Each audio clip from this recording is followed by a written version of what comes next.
রাজশাহী স্টেশনে বাংলাবান্ধার ধাক্কায় পদ্মা এক্সপ্রেসের ৩টি বগি লাইনচ্যুত। চলছে উদ্ধার কাজ। গাজীপুরের সড়কে ঝরল ৩ জনের প্রাণ।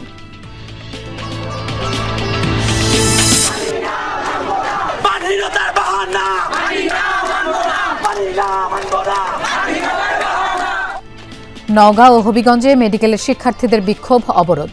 কলেজ বন্ধের যৌক্তিকতা নিয়ে প্রশ্ন, স্থায়ী ক্যাম্পাসের দাবি। রংপুরের শামসুল হুদা যেন আরেক বজরঙ্গি ভাইজান। তার মধ্যস্থতায় ভারতীয় বিজলি কুমারের মরদেহ ফিরে পেলেন স্বজনরা। শুধুমাত্র মনের শান্তির জন্য করি। এখন পর্যন্ত বাংলাদেশে বহুত লোক এইভাবে আটকে আছে, তাদেরকে যদি ফেরত পাওয়া যায় তাদের পরিবারের কাছে, নিশ্চয়ই সেরকম অনুভূতি হবে।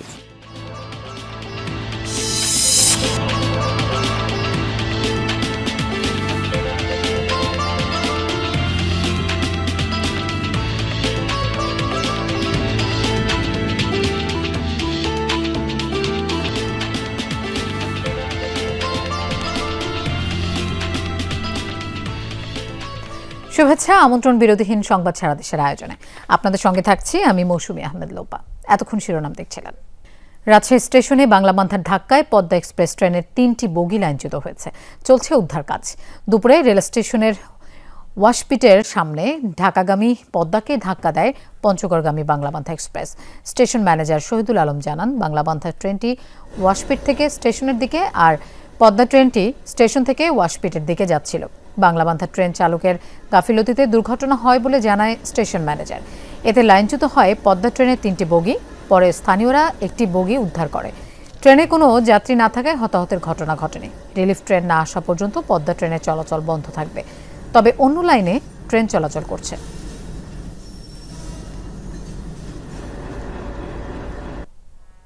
এখানে কোনো যাত্রী ছিল না, কোনো ছিল না, শুধু আমাদের রেলের স্টাফ। একটা ট্রেন ওয়াশপিট বের হচ্ছিল, একটা ঢুকতেছিল, তো ভুল বোঝার কারণে সাইড কলিশন হয়েছে। ড্রাইভার না বুঝে হয়তো গাড়ি টেনেছে, এই প্রেক্ষিতে সাইড কলিশন হয়েছে দুই গাড়ি। এবং একটা আমার পদ্মার একটা ট্রলি আউট হয়ে গেছে, নিচে পড়ে গেছে। আর বাংলাবান্ধার দেখতে পাচ্ছেন এখানে দুইটা কোচ কাটা পড়েছে, আবার সম্ভবত 3টা কোচ ড্যামেজ হতে পারে। এ বিষয়ে আরো জানবো। রাজশাহী থেকে আমাদের সাথে যোগ দিচ্ছেন সহকর্মী তারেক মাহমুদ। তারেক, লাইনচ্যুত বগির উদ্ধার কাজের কি অবস্থা দেখছেন? আর রেল চলাচল কখন নাগাদ স্বাভাবিক হতে পারে? লোপা, ঈশ্বরদী থেকে যে রিলিফ ট্রেনটি আসার কথা উদ্ধার কাজের জন্য, সেটি চলে এসেছে একটু আগে, এবং এখন উদ্ধার কাজের যে কার্যক্রম সেটি শুরু হয়েছে।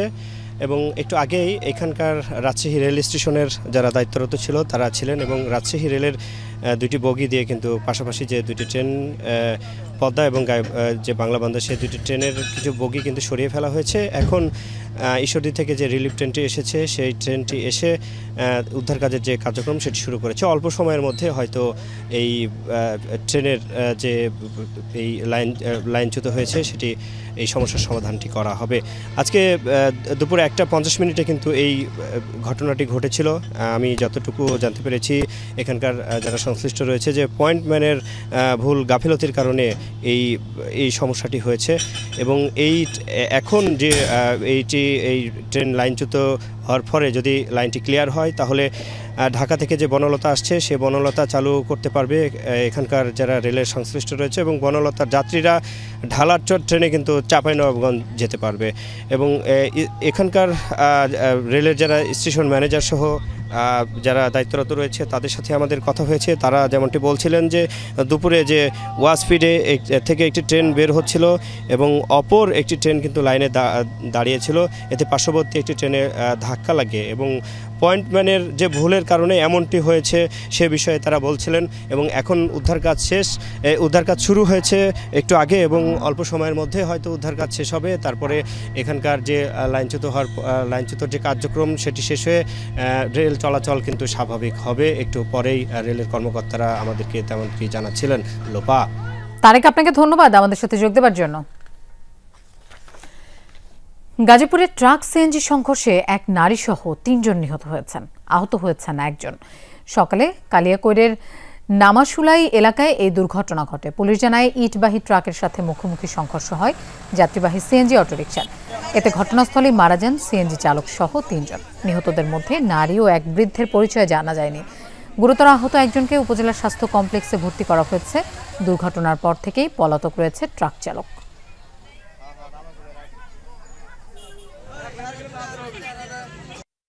একটা লোক দাবাইতেছে, কি হয়েছে ওরা আমি জানি না, খালি ওই লোকটা নিয়ে আমি চলে গেছি শ্রীবলতলা হাসপাতালে। হাসপাতালে পাঠাইলেন, আবার মুরব্বীটা ধরলাম। 3 জনের লাশ পাইছি, একজনের লাশ শনাক্ত হয়েছে, আর 2 জনের লাশ আমরা চেষ্টা করতেছি শনাক্ত করার জন্য, আর বাকি কার্যক্রম প্রক্রিয়াধীন। মেডিকেল কলেজ বন্ধের সিদ্ধান্ত পরিবর্তন করা না হলে নওগাঁ থেকে চাল ও খাদ্যপণ্য সরবরাহ বন্ধের হুঁশিয়ারি দিয়েছেন শিক্ষার্থী সহ সর্বস্তরের মানুষ। বেলা 11টা থেকে দুপুর 1টা পর্যন্ত শহরের মুক্তির মোড়ে বিক্ষোভ করেন তারা। শিক্ষার্থীদের পাশাপাশি অংশ নেন বিভিন্ন শ্রেণী পেশার মানুষ। তারা বলেন, নওগাঁ মেডিকেল কলেজ বরেন্দ্র অঞ্চলের মানুষের স্বাস্থ্যসেবার মান উন্নত করেছে, অথচ স্থায়ী ক্যাম্পাস ও প্রয়োজনীয় অবকাঠামো গড়ে তোলার পরিবর্তে সরকার কলেজটি স্থায়ীভাবে বন্ধের উদ্যোগ নিচ্ছে। অবিলম্বে সরকার তাদের সিদ্ধান্ত পরিবর্তন না করলে কঠোর আন্দোলনের হুঁশিয়ারি দেন তারা।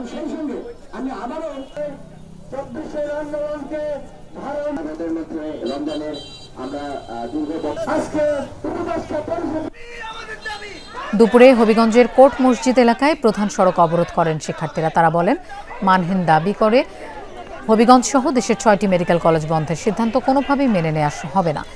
অন্তর্বর্তী সরকার এমন সিদ্ধান্ত থেকে সরে না আসলে তীব্র আন্দোলন গড়ে তোলার হুঁশিয়ারি দেন শিক্ষার্থীরা।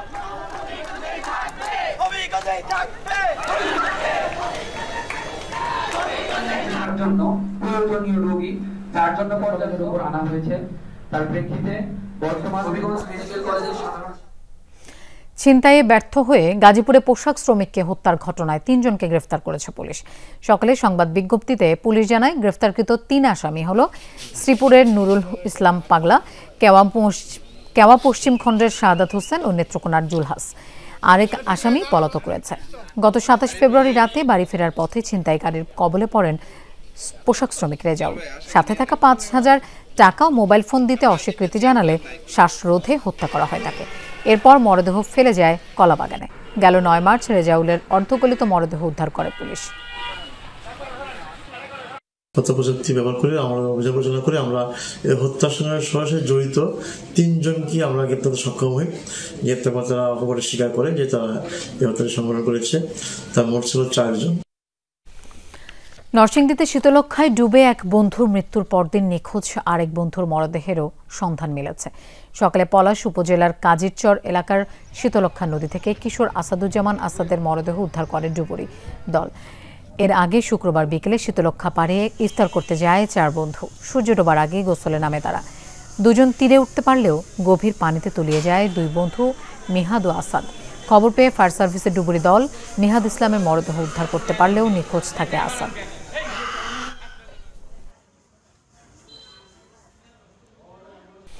সারা দেশে অনুষ্ঠিত হলো ভিটামিন A+ ক্যাম্পেইন। দিনভর 1,20,000 কেন্দ্রে চলে এই কার্যক্রম। 6 থেকে 59 মাস বয়সী মোট 2,22,00,000 শিশুকে ক্যাপসুল খাওয়ার লক্ষ্য নির্ধারণ করা ছিল। সকাল থেকেই ইপিআই কেন্দ্রগুলোতে সন্তানদের নিয়ে ভিড় জমান অভিভাবকরা। 1974 সাল থেকে প্রতি বছরই অপুষ্টিজনিত অন্ধত্ব নির্মূল ও শিশু মৃত্যু প্রতিরোধে নীল ও লাল রঙের ক্যাপসুল খাওয়ানো হয়ে থাকে। বছরে 2 বার এই ক্যাম্পেইনের মাধ্যমে 98% শিশুকে ভিটামিন A টিকা খাওয়ানো হয়। ভিটামিন A বাচ্চাদের শরীরে রোগ প্রতিরোধ ক্ষমতা বৃদ্ধি করে, বাচ্চাদেরকে সুস্থ রাখে এবং অ্যাক্টিভ বাচ্চা হতে সাহায্য করে। বিভিন্ন অসুখ বিসুখ থেকে যাতে রক্ষা পায়, আর ভিটামিন A বাচ্চাদের জন্য খুবই জরুরি একটা উপাদান। 6 মাস থেকে 11 মাস 364 দিনের বাচ্চাদেরকে নীল ক্যাপসুল খাওয়ানো হবে এবং সেই সাথে আমাদের 12 মাস থেকে 59 মাস 364 দিনের বাচ্চাদেরকে লাল ক্যাপসুল খাওয়ানো হবে। এ যেন আরেক বজরঙ্গি ভাইজান শামসুল হুদা। মধ্যস্থতা করছেন অনুপ্রবেশের দায়ে ভারত বাংলাদেশে আটকে পড়াদের নিজ দেশে ফেরাতে। এখন পর্যন্ত 43 ঘটনায় সফলতা পেয়েছেন। তারই ধারাবাহিকতায় শুক্রবার চাঁপাইনবাবগঞ্জ সীমান্ত দিয়ে বিজলি কুমার রায়ের মরদেহ ফেরত নিয়ে গেছে তার স্বজনরা। চাঁপাইনবাবগঞ্জের সোনা মসজিদ স্থলবন্দর। শুক্রবার সকাল থেকেই বিজলি কুমারের স্বজনদের অপেক্ষা। বিকেলে হস্তান্তর করা হয় মরদেহ। এরপর ভারতের পশ্চিমবঙ্গের চারজামাল গ্রামের পথ ধরেন তারা। এই মরদেহ ফিরিয়ে দেওয়ার পেছনে কাজ করেছেন বজরঙ্গী ভাইজান। তবে তিনি বলিউডের সেই সিনেমার ভাইজান নন। তিনি ঢাকায় বসবাসরত রংপুরের শামসুল হুদা। জানালেন দীর্ঘ যাত্রার গল্প। যেহেতু তার পাসপোর্ট ছিল না, অবৈধ অনুপ্রবেশকারী, সেজন্য তার আইডেন্টিফিকেশনটাই জরুরি। তো এই আইডেন্টিফিকেশন করার জন্যেই জেল কর্তৃপক্ষ হাইকমিশনকে জানায়। হাইকমিশন সেটা আবার তাদের দেশের যে জেলার সেইখানকার ভেরিফিকেশন হওয়ার পরে এই প্রসেসটা করা হয়, যে কারণে একটু সময় লেগে যায়। অনুপ্রবেশের দায়ে 2021 সালের 24 জুন শরীয়তপুর থেকে গ্রেফতার হন বিজলি। 1 বছরের সাজার মেয়াদ শেষ হলেও আমলাতান্ত্রিক জটিলতায় দেশে ফিরতে পারেননি। বন্দী ছিলেন চাঁপাইনবাবগঞ্জ কারাগারে। চলতি বছরের 15 জানুয়ারি শ্বাসকষ্টজনিত কারণে হাসপাতালে চিকিৎসাধীন অবস্থায় মারা যান তিনি। উনি একটু অ্যাসিলেট কিছুটা হলেও আমাদের অ্যাসিস্ট করছেন, যেহেতু উনি বিশেষ করে পরিবারের লোকজনের সঙ্গে সাক্ষাতের বিষয়ে, যোগাযোগের বিষয়ে উনি সহযোগিতা করেছেন। Bangladesh immigration police, Bangladesh BGB এবং কারা কর্তৃপক্ষের সহায়তায় ভারতীয় কর্তৃপক্ষের নিকট লাশটি হস্তান্তর করা হয়েছে। শামসুলের দাবি, অনুপ্রবেশের কারণে দুদেশে আটকা পড়া 43টি ঘটনার সমাধান করেছেন নিজের চেষ্টায়। আরও 16টি সমাধানের চেষ্টা করছেন তিনি। কারাগার থেকে ভুক্তভোগীদের বাড়ি স্বরাষ্ট্র মন্ত্রণালয় যাচ্ছেন সবখানে। উদ্দেশ্যটা একদম ক্লিয়ার, শুধুমাত্র মনের শান্তির জন্য করি। এখন পর্যন্ত বাংলাদেশে বহুত লোক এইভাবে আটকে আছে, তাদেরকে যদি ফেরত পাওয়া যায় তাদের পরিবারের কাছে, নিশ্চয়ই সেরকম অনুভূতি হবে। পেশায় একজন গণমাধ্যম কর্মী শামসুল, তবে ভালোবাসেন মানবিক কাজ, কুড়াচ্ছেন প্রশংসা। তাই অনেকে ডাকছেন বজরঙ্গী ভাইজান হিসেবে। ওবায়দুর রহমান, যমুনা নিউজ।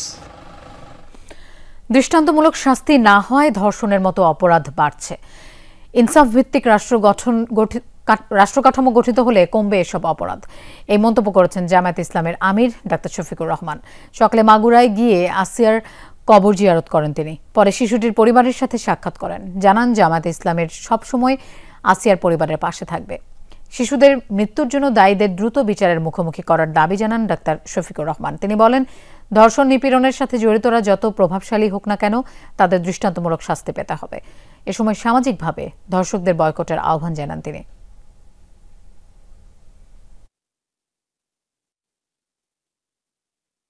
যে শুধু আসিয়া নয়, আসিয়ার বিষয়টা তো অবশ্যই, এর পাশাপাশি সমাজে এই ধরনের যত ভয়ঙ্কর অপরাধ সংগঠিত হবে, আপনারা সাংবাদিক মহল সত্যকে সত্য হিসাবে তুলে ধরবেন। এই মেয়ের হত্যাকারীদের বিচার আমরা অত্যন্ত দ্রুত দেখতে চাই এবং বিচার কার্যকর হয়েছে, শাস্তি, এটাও আমরা দেখতে চাই।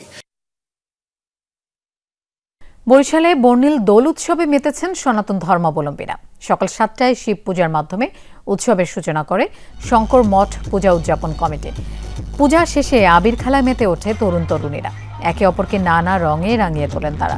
সাথে ঢাকের বাদ্যে তৈরি হয় উৎসব মুখর পরিবেশ। আয়োজকরা জানান, শ্রীকৃষ্ণ ও রাধা এই দিনে রং খেলায় মেতেছিলেন।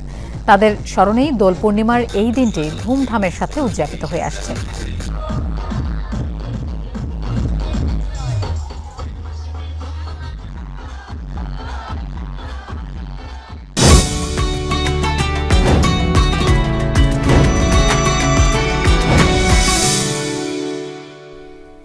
দর্শক, ইফতার বাজারের খবর জানবো। নেত্রকোনা থেকে আমাদের সাথে যোগ দিচ্ছেন কামাল হোসেন। কামাল, ইফতারিতে কোন ধরনের খাবারের চাহিদা বেশি নেত্রকোনায়? বেচাকেনা কতটা জমেছে?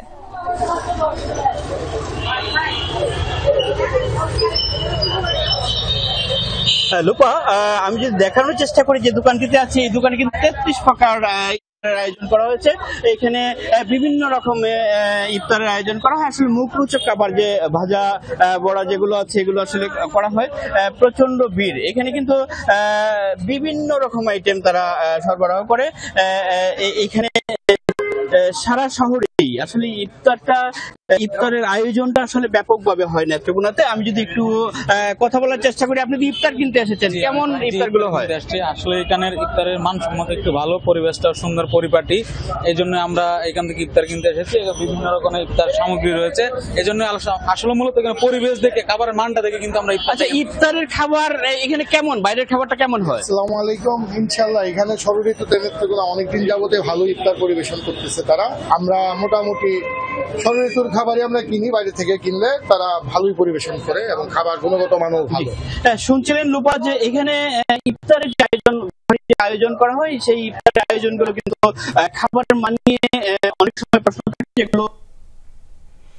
কামাল, আপনাকে ধন্যবাদ আমাদের সাথে যোগ দেওয়ার জন্য।